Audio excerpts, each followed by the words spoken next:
Item ಯಾವುದೇ ಇರಲಿ try ಮಾಡಿ ಆಚಿ ಚಿಕನ್ ಮಸಾಲಾ. ಇತ್ತ ದೆಹಲಿಗೆ ತೆರಳಿದ್ದಾರೆ ಹೊಸಕೋಟೆಯ ಶಾಸಕ ಶರತ್ ಅವರು. ನಾನು ಕೂಡ ಸಚಿವ ಸ್ಥಾನದ ಆಕಾಂಕ್ಷಿಯಾಗಿದ್ದೀನಿ. ಸಚಿವ ಸ್ಥಾನಕ್ಕಾಗಿ ದೆಹಲಿಗೆ ತೆರಳಿ ಅಲ್ಲಿ ಪ್ರಯತ್ನ ಪಡ್ತೀನಿ. ಏರ್ಪೋರ್ಟ್ನಲ್ಲಿ MLA ಶರತ್ ಬಚ್ಚೇಗೌಡ ಅವರು ಕೊಟ್ಟಿರುವಂತಹ ಪ್ರತಿಕ್ರಿಯೆ ಇದು. ನಾನು ಕೂಡ ಸಚಿವ ಸ್ಥಾನದ ಆಕಾಂಕ್ಷಿಯಾಗಿದ್ದೀನಿ. ಸಚಿವ ಸ್ಥಾನಕ್ಕಾಗಿ ನಾನು ಕೂಡ ದೆಹಲಿಗೆ ತೆರಳಿ ನನ್ನ ಪ್ರಯತ್ನ ಏನಿದೆ ಅದನ್ನು ನಾನು ಪಡ್ತೀನಿ ಅನ್ನುವಂಥದ್ದನ್ನ ಏರ್ಪೋರ್ಟ್ನಲ್ಲಿ MLA ಶರತ್ ಬಚ್ಚೇಗೌಡ ರಿಯಾಕ್ಟ್ ಮಾಡಿದ್ದಾರೆ. ಶಾಸಕಿ ನಯನ ಮೋಟಮ್ಮ ಕೂಡ ದಿಲ್ಲಿಗೆ ಹಾರ್ತಾ ಇದ್ದಾರೆ ಅಂತೇಳಿ ಗೊತ್ತಾಗ್ತಾ ಇದೆ. ಹೈಕಮಾಂಡ್ ತೀರ್ಮಾನಕ್ಕೆ ನಾವೆಲ್ಲರೂ ಕೂಡ ಬದ್ಧ ಅಂತೇಳಿ ಕಾಂಗ್ರೆಸ್ನ ಶಾಸಕರು ಹೇಳ್ತಾ ಇದ್ದಾರೆ. ಈಗ ಆಲ್ರೆಡಿ ಸಚಿವ ಸ್ಥಾನದ ಪಟ್ಟಿ ಕೂಡ ಬಹಳಷ್ಟು ದೊಡ್ಡದಿರೋದು. ಅದರಲ್ಲಿ ಯಾರಿಗೆ ಕೊಡಬೇಕು ಯಾರಿಗೆ ಕೊಡಬಾರದು ಅನ್ನುವಂಥ ವಿಚಾರಕ್ಕೆ ಸಂಬಂಧಪಟ್ಟಂತೆ ಹೈಕಮಾಂಡ್ ಮಟ್ಟದಲ್ಲಿ ಚರ್ಚೆಗಳು ನಡೀತಾ ಇದೆ.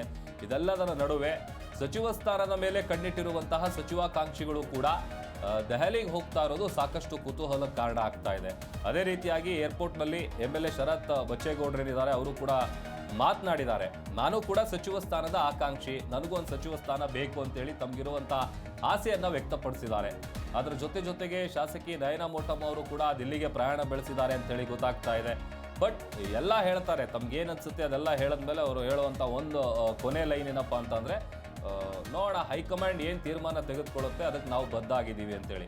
ಯಾಕಂತಂದರೆ ರಾಜ್ಯ ಕಾಂಗ್ರೆಸ್ನಲ್ಲಿ ಯಾವಾಗ DK ಶಿವಕುಮಾರ್ ಅವರು ಮುಖ್ಯಮಂತ್ರಿ ಆಗ್ತಾರೆ, ಅದಾದ ನಂತರದಲ್ಲಿ ಸಚಿವ ಸಂಪುಟ ವಿಸ್ತರಣೆ ವಿಚಾರಕ್ಕೆ ಸಂಬಂಧಪಟ್ಟಂತೆ ಪ್ರತಿದಿನ ಒಂದಲ್ಲ ಒಬ್ಬರು ಸಚಿವ ಸ್ಥಾನದ ಆಕಾಂಕ್ಷಿಗಳು ತಮ್ಮ ಆಸೆಯನ್ನು ವ್ಯಕ್ತಪಡಿಸ್ತಾ ಇದ್ದಾರೆ.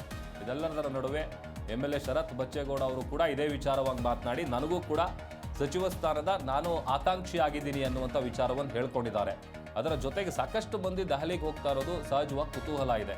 ಬಟ್ ಫೈನಲಿ ಈಗೇನು ದೊಡ್ಡ ಮಟ್ಟದಲ್ಲಿ ಹೈಕಮಾಂಡ್ ಲೆವೆಲಲ್ಲಿ ಚರ್ಚೆ ಆಗ್ತಾ ಇದೆಯಲ್ಲ, ಸೊ ಅಲ್ಲಿಗೆ ನಾಳೆ ಒಂದು ಪಟ್ಟಿ ಫೈನಲ್ ಆಗುತ್ತೆ. ಆ ಫೈನಲೈಸ್ ಆಗುವಂಥ ಪಟ್ಟಿಯಲ್ಲಿ ಯಾರ್ಯಾರಿಗೆ ಅವಕಾಶ ಇದೆ, ಯಾರಿಗೆ ಸಚಿವ ಸ್ಥಾನ ಸಿಗುತ್ತೆ, ಇದೆಲ್ಲವೂ ಕೂಡ ಬಹುಶಃ ಆ ನಂತರದಲ್ಲಿ ಗೊತ್ತಾಗತ್ತೆ. ಹೈಕಮಾಂಡಿಗೆ ನಾನೇನು ಹೇಳಿ, ಅವ್ರು ನಿರ್ಧಾರ ತಗೊಳ್ತಾರೆ. ಒಳ್ಳೆ ನಿರ್ಧಾರ ನಮ್ಮ ಪಕ್ಷದ ಪರವಾಗಿ, ನಮ್ಮ ಸರ್ಕಾರದ ಪರವಾಗಿ ತಗೊಳ್ತಾರೆ ಅಂತ ನಾನು ಆ ಒಂದು ಆಸೆ ಇಟ್ಕೊಂಡಿದ್ದೀನಿ. ಒಬ್ಬರಿಗೆ ಒಂದು ಅವಕಾಶ ಕೊಟ್ರೆ ಖಂಡಿತ ನನಗೂ ಒಂದು ಅವಕಾಶ ಕೊಡಿ ಅಂತ. ಖಂಡಿತ ಮಹಿಳೆಯರಿಗೆ ಅದೇ ಈಗ ಏನು ನಾವು ವಿಮೆನ್ಸ್ ರಿಸರ್ವೇಶನ್ ಬಗ್ಗೆ ಮಾತಾಡ್ತಾ ಇದ್ದೀವಿ, ಅದಕ್ಕೆ ಹೆಚ್ಚಿನ ಆದ್ಯತೆ ಕೊಟ್ರೆ ಚೆನ್ನಾಗಿರುತ್ತೆ. ಯಾಕಂದ್ರೆ ಪಕ್ಷನ ಎಲ್ಲರೂ ನೋಡ್ತಾ ಇದ್ದಾರೆ, ಸಾರ್ವಜನಿಕರು ಅದಕ್ಕೆ ಗಮನಿಸ್ತಾ ಇದ್ದಾರೆ. ಸೊ ಮಹಿಳೆಯರಿಗೆ ಹೆಚ್ಚಿನ ಆದ್ಯತೆ ಕೊಟ್ರೆ ಆ ದೃಷ್ಟಿಯಲ್ಲಿ ತುಂಬಾ ಒಳ್ಳೇದಾಗುತ್ತೆ. ಹೈಕಮಾಂಡಿಗೆ ನಾನೇನು ಹೇಳಿ, ಅವ್ರು ನಿರ್ಧಾರ ತಗೊಳ್ತಾರೆ.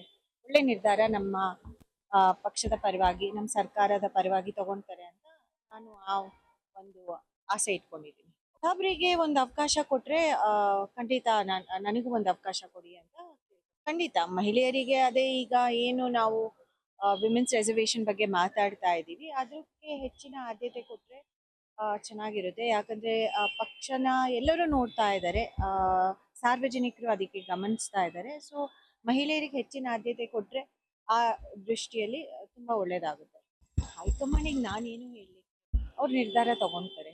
ಒಳ್ಳೆ ನಿರ್ಧಾರ ನಮ್ಮ ಪಕ್ಷದ ಪರವಾಗಿ, ನಮ್ಮ ಸರ್ಕಾರದ ಪರವಾಗಿ ತಗೊಳ್ತಾರೆ ಅಂತ ನಾನು ಆ ಒಂದು ಆಸೆ ಇಟ್ಕೊಂಡಿದ್ದೀನಿ. ಒಬ್ಬರಿಗೆ ಒಂದು ಅವಕಾಶ ಕೊಟ್ರೆ ಖಂಡಿತ ನನಗೂ ಒಂದು ಅವಕಾಶ ಕೊಡಿ ಅಂತ. ಖಂಡಿತ ಮಹಿಳೆಯರಿಗೆ ಅದೇ ಈಗ ಏನು ನಾವು ವಿಮೆನ್ಸ್ ರಿಸರ್ವೇಶನ್ ಬಗ್ಗೆ ಮಾತಾಡ್ತಾ ಇದ್ದೀವಿ, ಅದಕ್ಕೆ ಹೆಚ್ಚಿನ ಆದ್ಯತೆ ಕೊಟ್ರೆ ಚೆನ್ನಾಗಿರುತ್ತೆ. ಯಾಕಂದ್ರೆ ಪಕ್ಷನ ಎಲ್ಲರೂ ನೋಡ್ತಾ ಇದ್ದಾರೆ, ಸಾರ್ವಜನಿಕರು ಅದಕ್ಕೆ ಗಮನಿಸ್ತಾ ಇದ್ದಾರೆ. ಸೊ ಮಹಿಳೆಯರಿಗೆ ಹೆಚ್ಚಿನ ಆದ್ಯತೆ ಕೊಟ್ರೆ ಆ ದೃಷ್ಟಿಯಲ್ಲಿ ತುಂಬಾ ಒಳ್ಳೇದಾಗುತ್ತೆ. ಹೈಕಮಾಂಡಿಗೆ ನಾನೇನು ಹೇಳಿ, ಅವ್ರು ನಿರ್ಧಾರ ತಗೊಳ್ತಾರೆ. ಒಳ್ಳೆ ನಿರ್ಧಾರ ನಮ್ಮ ಪಕ್ಷದ ಪರವಾಗಿ, ನಮ್ಮ ಸರ್ಕಾರದ ಪರವಾಗಿ ತಗೊಳ್ತಾರೆ ಅಂತ ನಾನು ಆ ಒಂದು ಆಸೆ ಇಟ್ಕೊಂಡಿದ್ದೀನಿ. ಒಬ್ಬರಿಗೆ ಒಂದು ಅವಕಾಶ ಕೊಟ್ರೆ ಖಂಡಿತ ನನಗೂ ಒಂದು ಅವಕಾಶ ಕೊಡಿ ಅಂತ. ಖಂಡಿತ ಮಹಿಳೆಯರಿಗೆ ಅದೇ ಈಗ ಏನು ನಾವು ವಿಮೆನ್ಸ್ ರಿಸರ್ವೇಶನ್ ಬಗ್ಗೆ ಮಾತಾಡ್ತಾ ಇದ್ದೀವಿ, ಅದಕ್ಕೆ ಹೆಚ್ಚಿನ ಆದ್ಯತೆ ಕೊಟ್ರೆ ಚೆನ್ನಾಗಿರುತ್ತೆ. ಯಾಕಂದ್ರೆ ಪಕ್ಷನ ಎಲ್ಲರೂ ನೋಡ್ತಾ ಇದ್ದಾರೆ, ಸಾರ್ವಜನಿಕರು ಅದಕ್ಕೆ ಗಮನಿಸ್ತಾ ಇದ್ದಾರೆ. ಸೊ ಮಹಿಳೆಯರಿಗೆ ಹೆಚ್ಚಿನ ಆದ್ಯತೆ ಕೊಟ್ರೆ ಆ ದೃಷ್ಟಿಯಲ್ಲಿ ತುಂಬಾ ಒಳ್ಳೇದಾಗುತ್ತೆ. ಹೈಕಮಾಂಡಿಗೆ ನಾನೇನು ಹೇಳಿ, ಅವ್ರು ನಿರ್ಧಾರ ತಗೊಳ್ತಾರೆ. ಒಳ್ಳೆ ನಿರ್ಧಾರ ನಮ್ಮ ಪಕ್ಷದ ಪರವಾಗಿ, ನಮ್ಮ ಸರ್ಕಾರದ ಪರವಾಗಿ ತಗೊಳ್ತಾರೆ ಅಂತ ನಾನು ಆ ಒಂದು